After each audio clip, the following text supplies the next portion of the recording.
ঠাকুরগাঁয়ের যে কেন্দ্রীয় শহীদ মিনার রয়েছে, এই কেন্দ্রীয় শহীদ মিনারে শিক্ষার্থীরা জড়ো হয়েছে। তাদের যে কর্মসূচি, সেই কর্মসূচি পালনে পাশেই কিন্তু বিজিবি এবং সেনাবাহিনী এবং অন্যান্য আইনশৃঙ্খলা বাহিনীর যে সদস্যরা, তারা কিন্তু টহল দিচ্ছেন এবং নজরদারি বাড়িয়েছেন।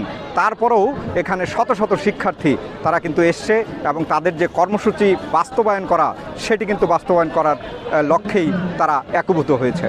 কোটা সংস্কার আন্দোলনের যে কর্মসূচি ঠাকুরগাঁয়ের, সেই কর্মসূচি কিন্তু একের পর এক চলছে। তাদের যেই মোমবাতি প্রজ্বলন এবং তাদের সাংস্কৃতিক অনুষ্ঠান, ব্যানার ফেস্টুন দিয়ে ছেয়ে ফেলা, এই এবং শিক্ষার্থীরা এখানে হাজির হয়েছে। পাশাপাশি ব্যানার ফেস্টুন নিয়ে তারা হাজির হয়েছে। ঘরে বসে গ্রেফতার না, রাজপথেই ঠিকানা, এই যে বিভিন্ন রকম যে ফেস্টুন তাদের হাতে, এটি কিন্তু দেখার মতো ছিল।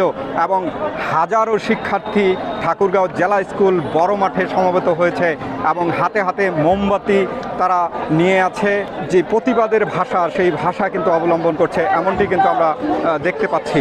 তবে সর্বোপরি বলতে পারি যে ঠাকুরগাঁয়ের যে শিক্ষার্থীদের যে আন্দোলন, সেই আন্দোলন অনেকটাই জোরদার হয়েছে। তাদের যে রাজপথে যেই 9 দফা দাবি, সেই 9 দফা দাবি আদায়ের লক্ষ্যে তারা একের পর এক কর্মসূচি দিয়ে যাচ্ছে, এমনটি কিন্তু আমরা লক্ষ্য করছি। পাশাপাশি এটিও তারা বলছে যে যাদেরকে গুলি করে হত্যা করা হয়েছে, তাদের বিচারের দাবি তারা করছে। পাশাপাশি এটিও আমরা দেখছি যে তাদের যেই কর্মসূচি, সেই কর্মসূচি অব্যাহত রয়েছে।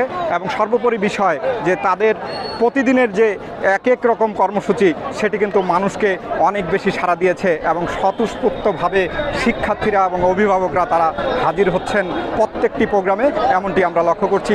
পরবর্তীতে যেই প্রোগ্রামগুলো হবে, সেগুলো আমরা নিশ্চয়ই আপনাদেরকে আপডেট জানিয়ে দেব।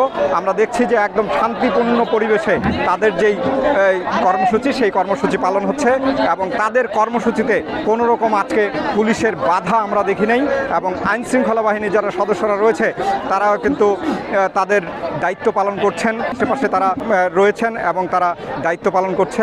তাদের যেই শিক্ষার্থীদের যে কর্মসূচি, সেই কর্মসূচি কিন্তু আমরা দেখছি যে পালিত হচ্ছে। সারা দেশে যে প্রতিবাদ, যে প্রতিবাদের ভাষা, শিক্ষক, শিক্ষার্থী এবং অভিভাবক তারা যেভাবে রাজপথে নেমেছে, শিক্ষার্থীদের যেই 9 দফা দাবি, সেই দাবি আদায়ের লক্ষ্যে একের পর এক কর্মসূচি দেওয়া হচ্ছে। এই কর্মসূচি বাস্তবায়ন না হওয়া পর্যন্ত তারা রাজপথ ছাড়বে না, এমনটি কিন্তু আমাদেরকে জানিয়েছে আন্দোলনকারী শিক্ষার্থীরা। তবে সর্বোপরি বিষয় যে তাদের যে সমর্থন, তাদের পাশে যে অভিভাবক, শিক্ষার্থী, শিক্ষক, সুশীল সমাজ, তারা কিন্তু পাশে দাঁড়িয়েছেন এবং তারা সেই আন্দোলনের সাথে একাত্মতা প্রকাশ করছেন, এমনটি কিন্তু আমরা লক্ষ্য করছি। ঠাকুরগাঁয়ের সেই পরিস্থিতি আমরা দেখছি যে